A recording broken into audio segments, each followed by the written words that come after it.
Hello, everyone, and welcome to the Rundown, where we talk about 2A news and conservative views. I will be your host today, Craig DeLuz, coming at you from the West Coast, the left coast, behind the Iron Curtain, otherwise known as the Sierras. But as we all know, I do not do this program by myself. Nope, I will be co-hosting today. My name is Mike Piwowarski. I am the co-host from the East Coast. That's the coast with the most from the co-host with the most. Here on the Rundown, 2A views, conservative news. We got it all for you. Craig, how's your Taco Tuesday going? It is phenomenal. It's raining tacos from out of the sky. Tacos, no need to ask why. Just open your mouth and close your eyes. It's raining tacos. It's raining tacos out in the street. Tacos, all you can eat. Lettuce and shells, cheese and meat. It's raining tacos. Yum, yum, yum. What happened? Yes, fun stuff. By the way, just so you know, just thought I'd show you. Look, I got my Taco Tuesday shirt on, my Grunt Style Taco Tuesday shirt. So I am ready for a festive day of tacos. Oh, I already had my tacos. So because it's 35 here. I had my taco lunch today. Taco. Well, we're gonna be doing dinner with the kids. All the kids are gonna get together, so we're doing tacos tonight. So I'm saving my tacos for dinner. Tuesday. Are you doing tongue? You have any tongue? I've never had tongue tacos. I don't know. I've never had tongue before. It's something about the idea of my food tasting me back. I don't know. It's good, and I'm not gonna make any comments about tasting you back. So don't worry about that. Tongue's None not whatsoever. a thing here in California, although I imagine for some transplant Californians, I'm sure it is. There you go. See, just like that. Yeah. Hey, folks. Hey, however you are partaking of the program, please make sure like, share, subscribe. Let your friends know. You can watch us on YouTube. You can watch us on Facebook. You can watch us on OpsLens. You can watch us on Spotify or Rumble. You know, we're all over the place. You can also listen to the program. So you can find us wherever you find your podcasts, including iHeartRadio. Once again, Spotify, Apple Podcasts, Google Podcasts, you name it. We're out there. Tune in. Encourage your friends to do the same. Hey, Craig, speaking of liking and sharing, I got a request to do a like and share Okay. from our good friend Rick Ector. Oh, legally with the- armed in Detroit. legally armed in Detroit. He's doing his thing this year again, July 30th and 31st. July 30th and 31st. So we'll post that up here for you folks and everywhere else and on all of our social media pages because we're helping Rick start to spread the word, man. Spread the word for the ladies shooting event. He's doing a little early this year. Yeah, a week or two. You know, it's maybe we'll beat the weather up there. I don't know. I have no idea. Detroit summer is Detroit summer, man. If you're gonna beat it, you got to do a lot earlier than July 30th and 31st. Well, listen, I'm not really worried about the Detroit summer. You know, they get up there and they're like, "Oh, it's so humid." I'm like, "Yeah, right, okay, yeah." I'm in a place where I can grit my teeth and suck the air and I get a drink of water. That's how humid it is here. Exactly. So yeah, no, I'm sure that it will have absolutely no effect on you. No, listen. How about our friends out in the Phoenix area right now? 117 degrees yesterday. Yeah, which is what average summer day for them. Well, I mean, usually like 107, 108. So Yeah. you know, but that's still pretty hot, you know. The hottest weather I've ever been in is, I believe, 115, and it is like oppressively hot. You stand outside, you're like, the difference between standing in the shade and standing in the sun is got to be something like 10, 15 degrees. It feels like. And what was that temperature? 115, 113, something like that. It was in the teens.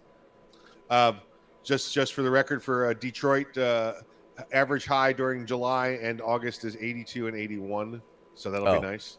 Oh yeah, I think we were there during a heat wave. It was like 85 last time. Oh yeah. And mine is about 130, 135 in the high desert down there in southern Afghanistan.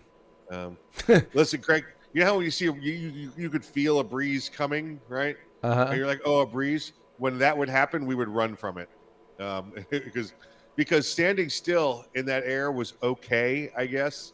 Because remember, it's like 0% humidity. Right. But when the breeze came, you ran because it was like opening an oven door with a fan behind it. It Oh, was, wow. Okay. yeah.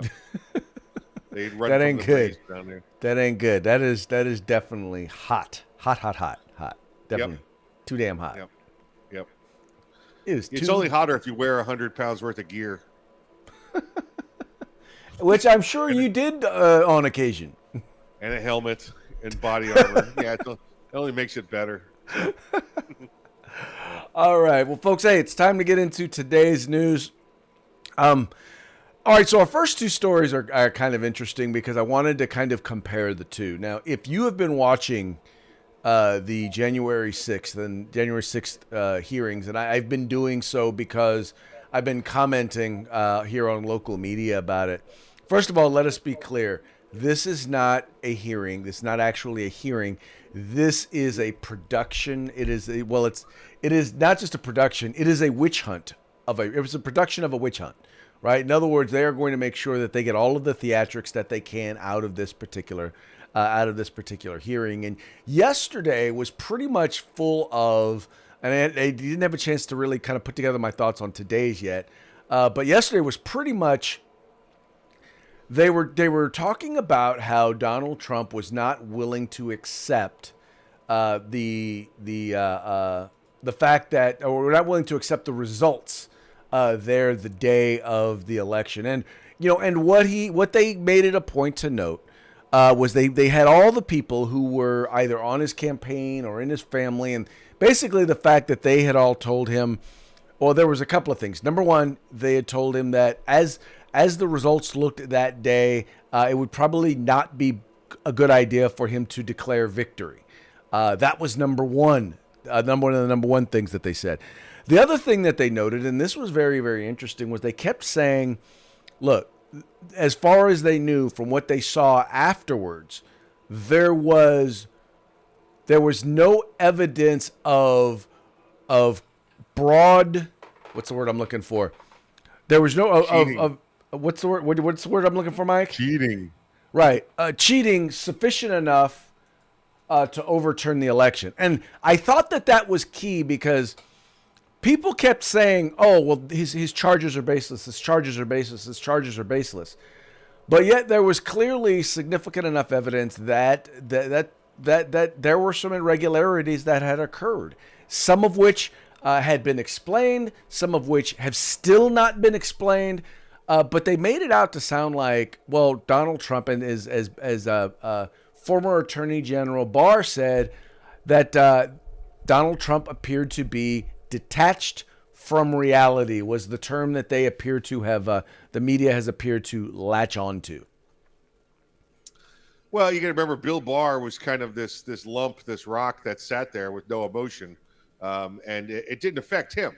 It's not. He's not the president. He doesn't have to worry about whether or not he's going to continue in office or not. Bill Barr is an attorney. He's going to go back to making millions of dollars a year, writing books and sitting in lecture halls doing his thing. So it really doesn't bother him emotionally like it did President Trump. And I'm telling you, Craig, you and I have seen it. And you've become more and more convinced that there was fraud, there was cheating, there was election rigging. We know that this has happened now, and President Trump was aware of it. Remember, he asked everybody to be sure to monitor this.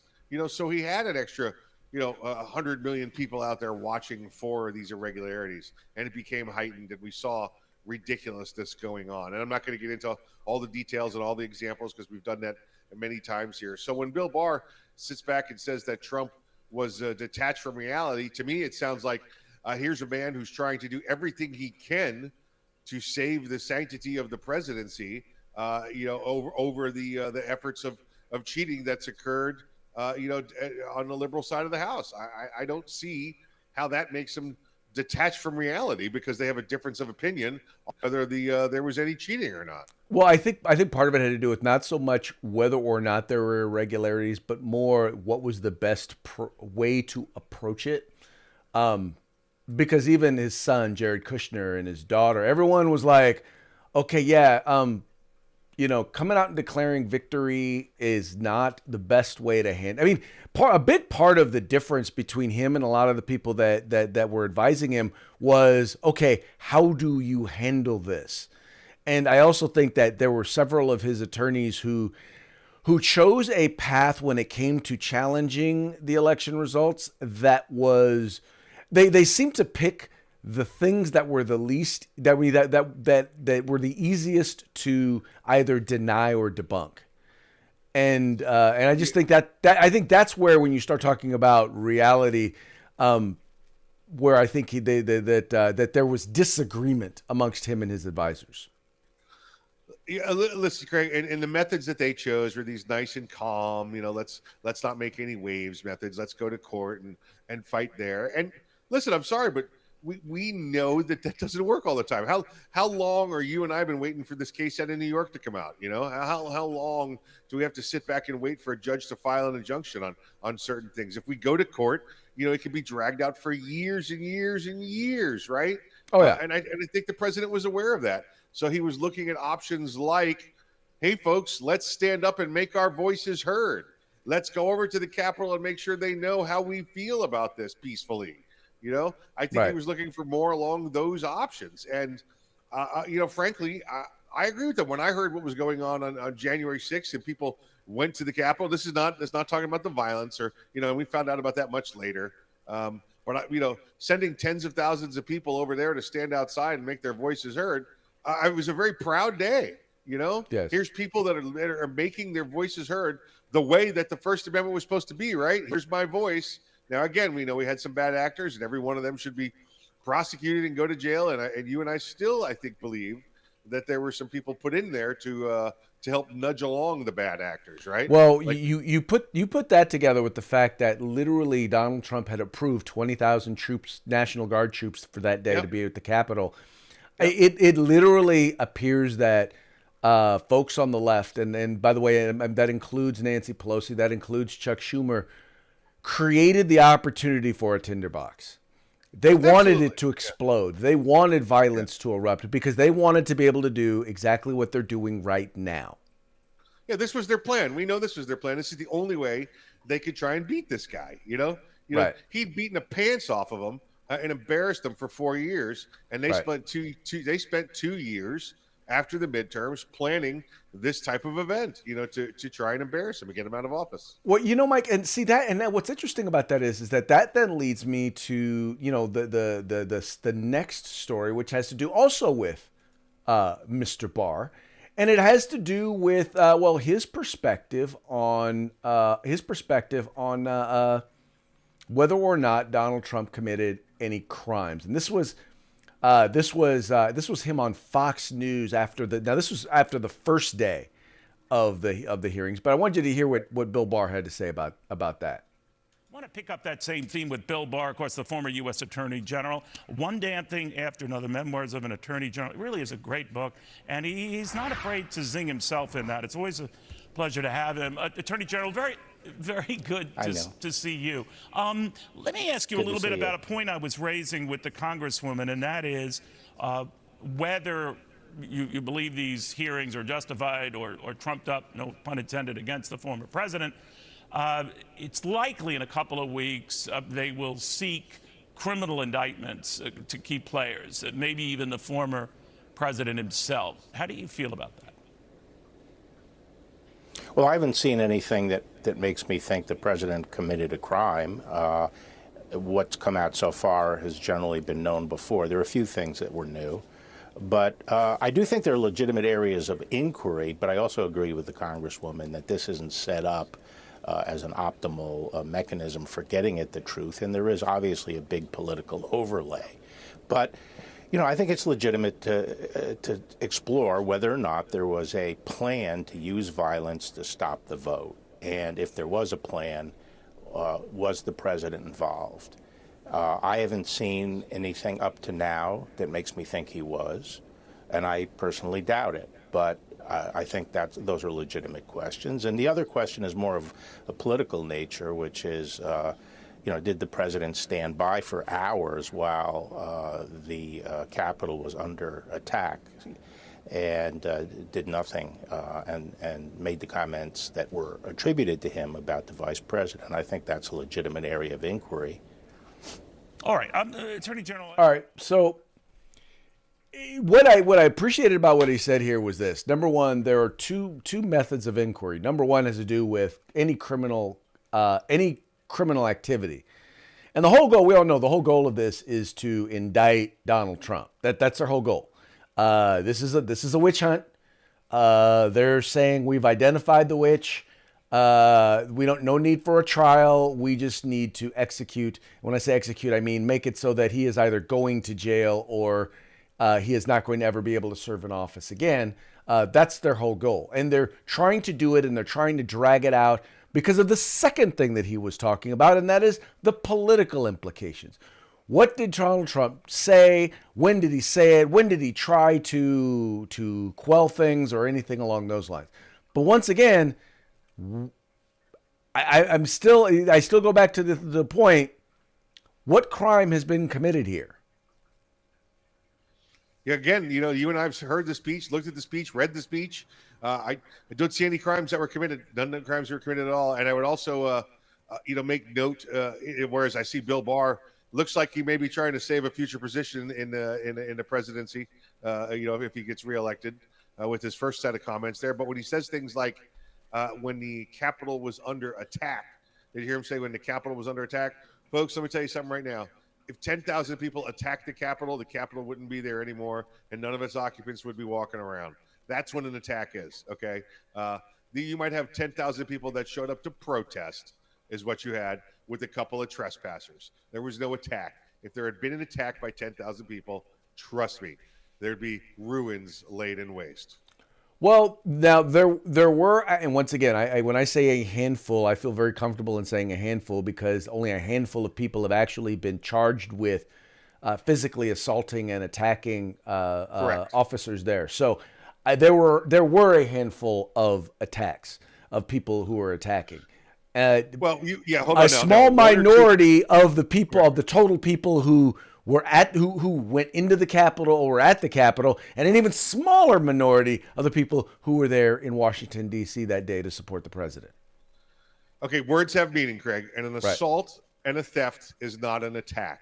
An attack is to close with and destroy the enemy by fire and maneuver. They did not attempt to do that. That's what an attack is. Okay, I'll give you that one. I'll give you that one, but my once again, my point being, I guess what I don't want is I don't want our viewers to act like, no violence happened, or it was a nothing burger. It was not. There was some there. No, absolutely, there was. But they make it sound like there was a pincer movement followed by a flanking movement as we came through the columns and toward it. There was none of that. That's what an attack is. Now. Okay? I also believe that there were some whacked out weekend warriors who decided that they wanted to they were going to try and instigate or do something. I'm like, yeah. You mean the feds? Yes. Yeah. I mean, I honestly do believe that there were some people who honestly thought they were going to do something that day. But once again, an attack on the Capitol that includes absolutely no firearms is not an attack. Exactly. No, a government overthrow that includes no actual, weapons or to use their terms, weapons of war. That's not an attack. I get it. Listen, we had people walk through. We had people steal stuff out of Pelosi's office. I get that, but this was, I think, one of those on the greatest stretch of the imagination. This could have been a warning to look what we could do if we wanted to do. But this wasn't. This was a mob moving through, making a point, Right. Trying to get their voices heard. That's all this was. Right. All right, moving right along. So we all know that there is a proposed handgun ban in Canada. Well, evidently, law enforcement there in Canada does not agree with the idea or the proposal that this will do anything to help address the issue of crime or gun violence there in Canada. So the city councilor is calling for a national handgun ban. Could we just get your thoughts? I can tell you that the Canadian Association of Chiefs of Police have indicated that that won't make any difference.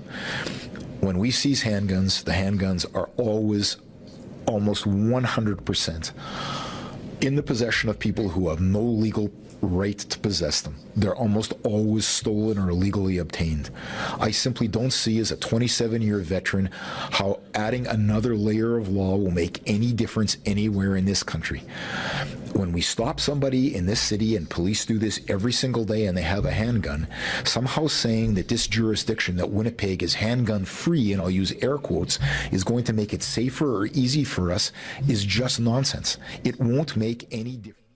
It won't make any difference. I mean, now you could have put any police chief up there who was honest, and you would have gotten the exact same answer from here in the United States.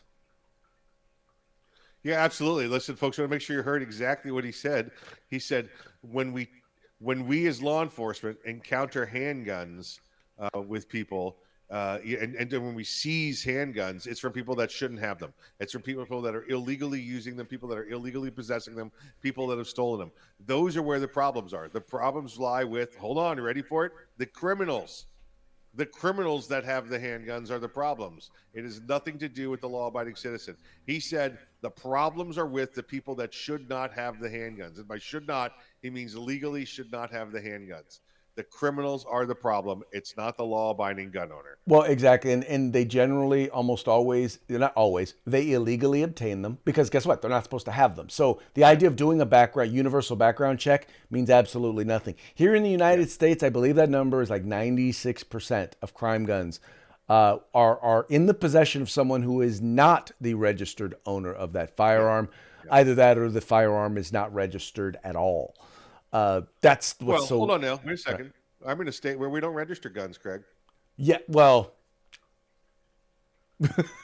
in California, we don't register guns. We don't have registered guns. Now, you can illegally possess a firearm in this state, but yes, we don't register guns. There's no registration of firearms in this state. I mean, well, let's put it this way. They are not in in the possession of the person who is believed to have purchased it legally. How about that? Does that fit? Or possess it's somebody who should not be possessing it legally or cannot possess it legally. Yeah. Well, no, but no, the point that they're making is that even in areas like in places where they do where they can trace the gun back to an owner, like the last person who purchased it, that's not the person who has the gun is the point that they're making. So the idea of doing a universal background check will just tell you, universal background check will just tell you, number one, if someone is or is not supposed to be able to own or possess a firearm. But when you go to trace it, it's not going to tell you anything. True. But remember, like where I am, it doesn't matter. Right. It does. There is no. Well, I'm legally able to possess that because I purchased it. Listen, you and I, Craig, you have come to this state, and I have said Glock 19 or Glock 30. Here you go. Take it for the week while you're here. Right. Because you're able to legally, and there's no transfer here. You didn't have to worry about purchasing. I could hand you a gun and go back and forth because I know you can legally possess one, and I don't have to do any paperwork on it. So it's just But no, you're 100% right. But what I'm saying is, in places where they do track that stuff, it doesn't do any good because the guy who has the gun is not the guy who you think has the gun or should have the gun. Yeah, well, I think what Canada's saying is the person who has the gun is illegally possessing it, and I don't think it has anything to do with who purchased it. I think it has to do with it was illegally obtained via theft, via a felon in possession. I believe that's what he's referring to. He's not talking about the friendly transfer from me to you back and forth, and does it violate some stupid rule that you have in California? No, you're 100% correct. Yes, it's generally from theft, and the other thing that he pointed out is like, look, He's like, we are right next door to the biggest, I forgot the term he used, but basically there's more guns in the United States than anywhere else. So if people want guns, they can get guns. And guess what? We're right next to our southern border is probably the largest run, cartel run government in the entire Western Hemisphere. We already know that our government shipped them guns, and they'll just ship the guns back to us illegally. There you go. Fast and Furious. Look it up if you don't know what I'm talking That's about. it. That's it. That's it. Zoom, zoom. Yeah. Now, Mike, this next story was one that you shared, and I thought you might want to go ahead and hip the people to what this is. This was happened at a camp. So you want to share about this story about how lives were saved? This is a school in Texas, Craig. It's just it's a school, but it just happened to be summer camp. You know, they're calling it summer school, and they had armed personnel there, right, at this school. Bad guy comes in. I guess there was an open back door. We're seeing a lot of this. We're seeing a lot of infrastructure issues where we need to make sure that we have policies and we have the physical infrastructure to make sure to protect the schools. But Texas has got something, well, that they did not have in Uvalde, and we've seen this a couple of times now. We saw this in Alabama last week, and now again we see this in Texas. But you're not going to see this on the news, right? This guy breaks in. He's got a handgun. He comes into the camp. When the camp staffers go over there, guess what they do, Craig? They put this guy down like he's a rabid dog. Just boom, boom, boom, done. All right. How are the students? Okay, good to go. All right, let's go. Let's move along. Nobody wants. The news doesn't want to cover this. All right, let's get back to work, I guess. Well, it's what happens when you have people doing their jobs. When you have people who are once again in this case, armed security or armed officers on campus who actually do their jobs and don't set up a perimeter outside, waiting for someone to give them the okay to once again do their job. Their jobs were to move to the sound of gunfire. Well, there was no sound of gunfire here because they didn't get to that point. But they moved to the bad guy. They moved to contact is what it is. Movement to contact, and that's what they did. And guess what happened to bad guy? He's got a nice, cool aluminum bed down at the morgue. Yeah, and this story, by the way, and I just want to make sure you noted this. You did note this. So this was on ABC News, but you're not going to see this leading the story the way Uvalde did. Because here's the thing, most of the times when a bad guy with a gun is confronted with a good guy with a gun, it almost always ends before there is a mass shooting. Yeah. Yeah, I wonder if Matthew McConaughey will testify over this one. Yeah, well, no. Yeah, because what happens is when there's not a good guy with a gun there, the bad guy gets to shoot people. They are free to shoot people as much as they want until they, guess what? Encounter a good guy with a gun. That's right. Not saying, just saying. Folks, he's not saying. He's just saying. Just saying, man. Just saying. All right, let's move on to our parting shot today. And this is in honor of the January 6th hearing. You know, I keep hearing this, and you heard this multiple times over the last couple of hearings, where they kept saying, the deadly attack on the Capitol. The deadly attack. Now, let us be clear. There was one person who died that day as a result of what happened, and that was an unarmed Trump supporter. You know? Huh? Yeah. Yeah. Violent action. Yeah. Yes, because of violent action. That was an unarmed Trump supporter who was shot by Capitol Police. Right. This we know. So whenever they keep trying to make it out like, oh my God, it was deadly and people died, and no. One person shot by Capitol Police. One unarmed Trump supporter shot by Capitol Police. One unarmed 125-pound woman. Right. Shot by a grown-ass man. Yep. Just so y'all know. All right, clear. But there appears to be one more death connected to January 6th. Dun, dun, according dun. to the Babylon Bee. Oh. Death toll rises. Man dies of heart attack year and a half after eating corn dog at January 6th riot.